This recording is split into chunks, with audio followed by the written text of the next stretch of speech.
over the years, we've seen that when the WWE came over to this country, they put on pretty mediocre shows, didn't they? This one will be different though, won't it? Won't it?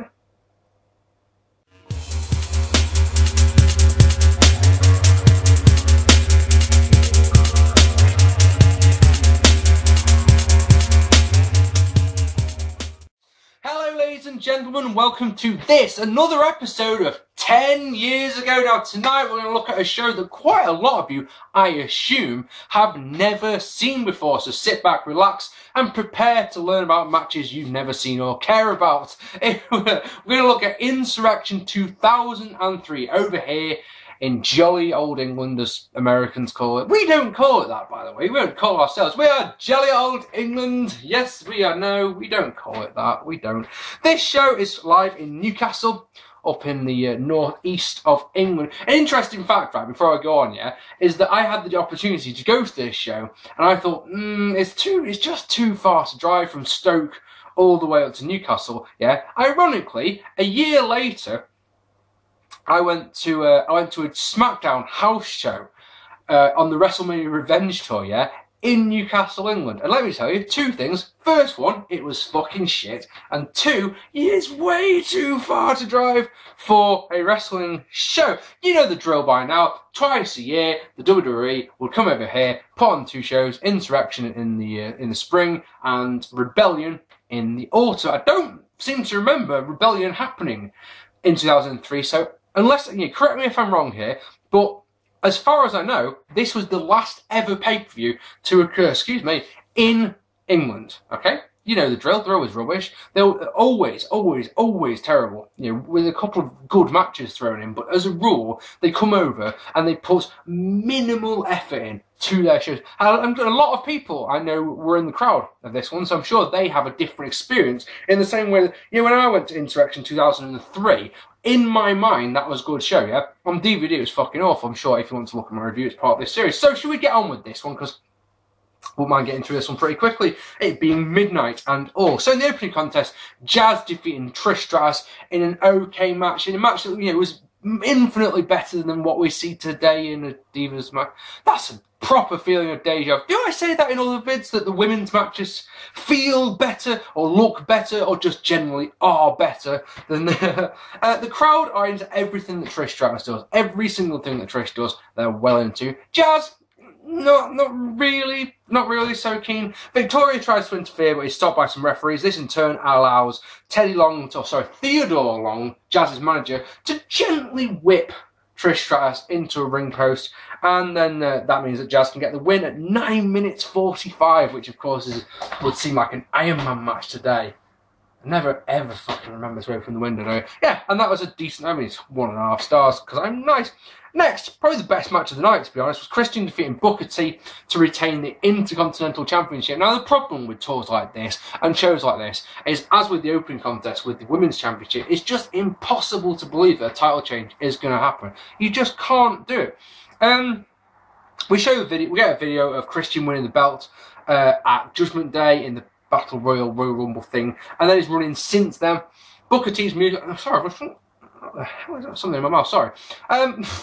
I could edit it out, but I'm choosing not to because I'm so very nice. Booker T's music is overdubbed. Again, it's horrible, the overdub they use of it. King starts off with his prison jokes about how Christian hasn't been to prison. Yada, yada, yada. Wasn't funny at WrestleMania. Just give up on this one. The crowd are completely flat. At times you can hear individuals shouting in this one. Axe kick on the apron is the highlight. Christian bounces into the referee. A missile dropkick gets 2 because the referee's still groggy. Axe kick and the Unpretty are both countered. Christian wins with a handful of tights to set up another match. I mean, we've already got a reason for a match at Bad Blood, but there's more going into it. These two will meet again at Bad Blood, which of course I will review in June. In the back, Stone Cold Steve Austin, the Raw general manager, as you know, says he saw Theodore Long, keep going to call him Teddy, Theodore Long interfere in the opener. Tonight, later on, it's Rodney, Mack and Chris Nowinski versus the Dudley Boyz, but Stone Cold's going to change that.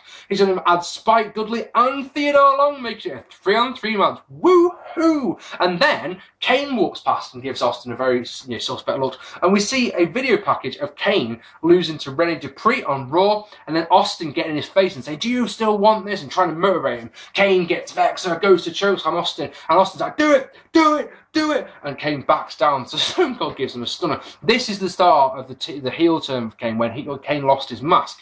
That's coming up in a couple of months' time. I think it is anyway, at least I think it's about a month away from here. But this was the first catalyst towards that. Speaking of that, or leading into that I should say, RVD and Kane defeated La Resistance in a match to retain the tag team champion. I want to see the IC champion because I'm an idiot, to retain the tag team champions in a match that was better than expected. I mean, look, the expectations, because La Resistance are in this one, my expectations are microscopic. They're minuscule. They're nothing. So because of that, this match was better than I was expecting it to be. RVD's and Kane's music was both overdubbed in this one, but I mean, RVD especially genuinely looked good. You know, I'm the type of guy, as you know, I'm not exactly a massive Rob Van Dam fan. Everything he did looked good in this one. JR makes me laugh when he talks about how he says he stopped drinking Evian, how he stopped eating French fries, shit like that, because he's so anti-French. It's like, wow, that's bad.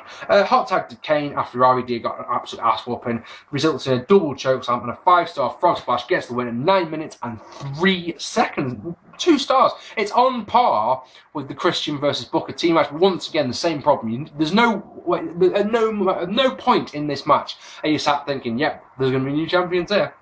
Al Snow, who's doing backstage announcing for some reason, talks to Goldust.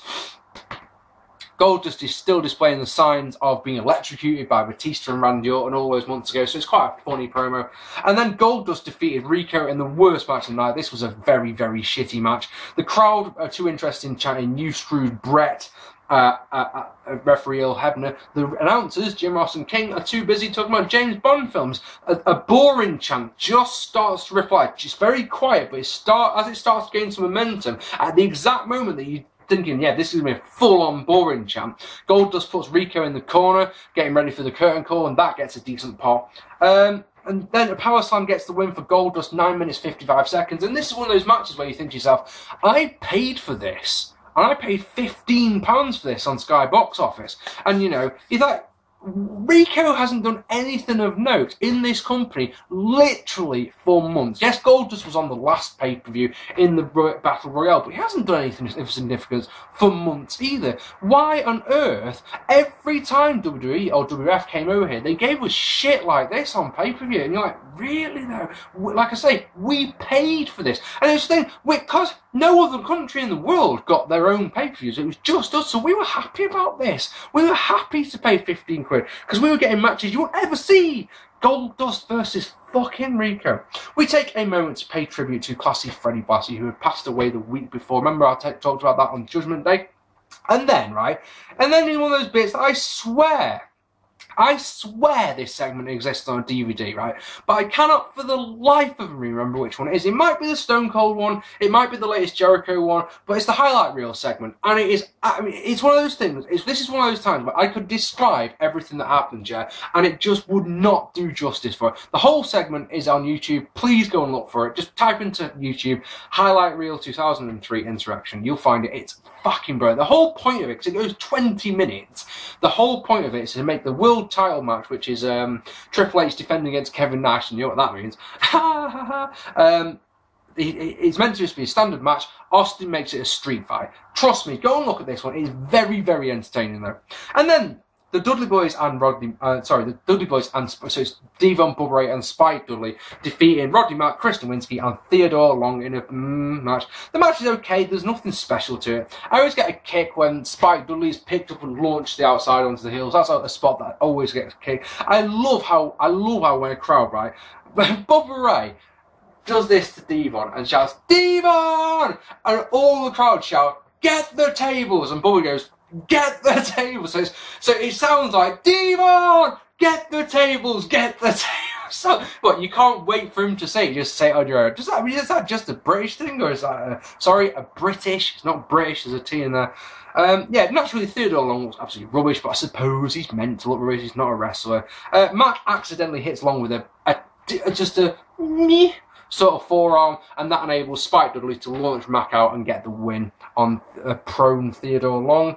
And the heels set up a table, but then the Dudleys hit Christopher Nowinski with the 3D. I'm pretty certain that this is one of Chris Nowinski's last appearances with the company, because he's had those reoccurring concussions, didn't he? We see a build-up package featuring Tess and Scott Steiner.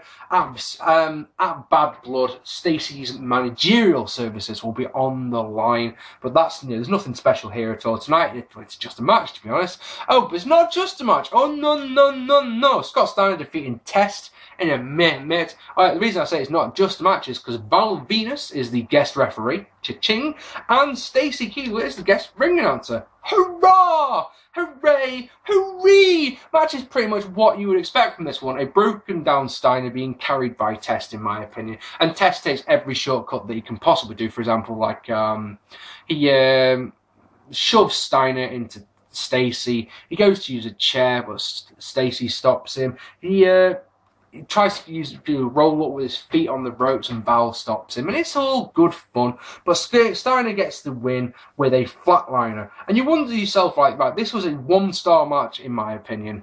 Incidentally, this one lasted just shy of 7 minutes as well, and you're like, wow, that one felt long. Everything Steiner did look rubbish apart from that finish. That finish looked, oh, and he hit I was gonna say he hit an alright looking belly to belly suplex, but he really didn't. It was quite a poor looking one for him. Yeah, the flatliner that he used to get the win was the best move in the match. Seriously, the rest of the match was garbage. And then our main event, Triple H defeating Kevin Nash in a street fight to retain the World Heavyweight Championship, which you know what it means. It means it's time to play our favourite game, everyone's favourite game, apart from one person, but we won't talk about that. How many bumps will Kevin Nash take? Now, this is a street fight, so there's quite a lot of opportunities for him to take quite a few bumps. Is there not? On my notes, I'm going to say 4 because I'm bizarre. How's that sound for you? You know what I'm talking about. So, bear with me a second. Do you notice that fucking Bobby Cash mocked me for this on the first episode of Cashing In Marking Out? Bastard, I fucking hate that guy.